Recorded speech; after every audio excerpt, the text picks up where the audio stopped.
Let's go over the elements of a fire roll. If this is new to you, you want to begin with cotton. So just take a large cotton ball and then unroll it. And you're going to cut that in half. So you save this other piece. Because you want to make this as easy as possible when you're first learning how, and then you can graduate to more difficult methods. This is wood ash. This is my preferred powder that I use when I'm teaching students, because it's easy for them to just take spoonfuls of this, get multiple attempts without having to do any work. So start with cotton, and then you're gonna use wood ash for the powder and roll this up nice and tight. The reason you want to start with cotton is it's the easiest of the fibers. You don't have to make it. It holds the coal really well. It's going to be your easiest method of a fire roll. And then roll that up nice and tight. You need this between two logs. Obviously, you're not going to have a 2x4, but start with something easy first. So between two 2x4s or a 2x4 and a 2x6.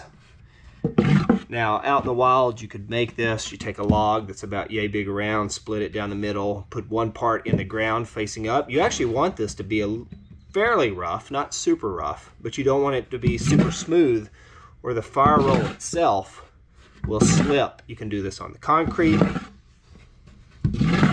It's also called a prison match, because this is the way inmates can light their cigarettes when they're in prison.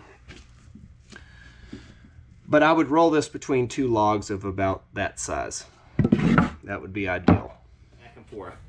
Now I'm trying to roll it from here to there. You don't want it to pop out the side. You don't want to press too hard. Notice I'm on my knees. Some people like to use two hands. Just depends on your fitness. Some people like to use just one. And I'm one of those that likes to use just one. So I'm just going to roll it up tight again so it doesn't come and roll.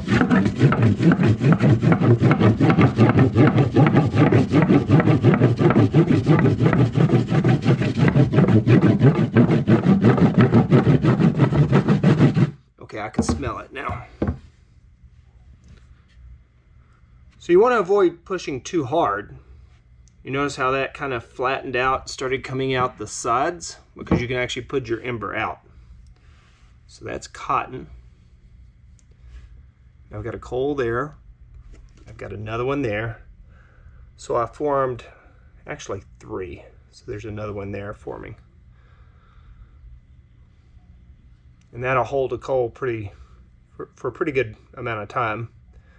You transfer that to your tinder bundle. And move that over to the side. And then this is just the coal dust from a bow drill. So I just put that underneath, did the bow drill, dumped it over. You can take extra coal dust or powder. I've even used dry punky material from wood, and that works. You can dump that on. You just need something to hold the heat in. So don't get it confused, and this will be the bow drill powder. But you really want the fire roll itself to be super tight. You don't want to lose all your powder. So I'm gonna roll these again in just a second. So you want to roll this in the same direction that you initially rolled it up.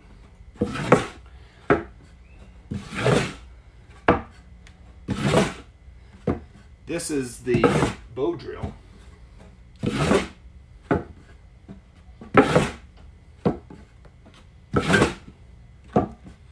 I'm going to repeat that process.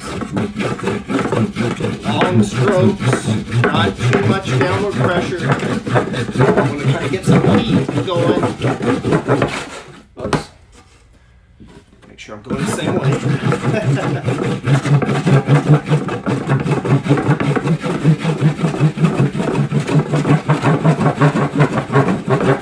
Now sometimes you'll start to see like a brown line form. And that's an indication.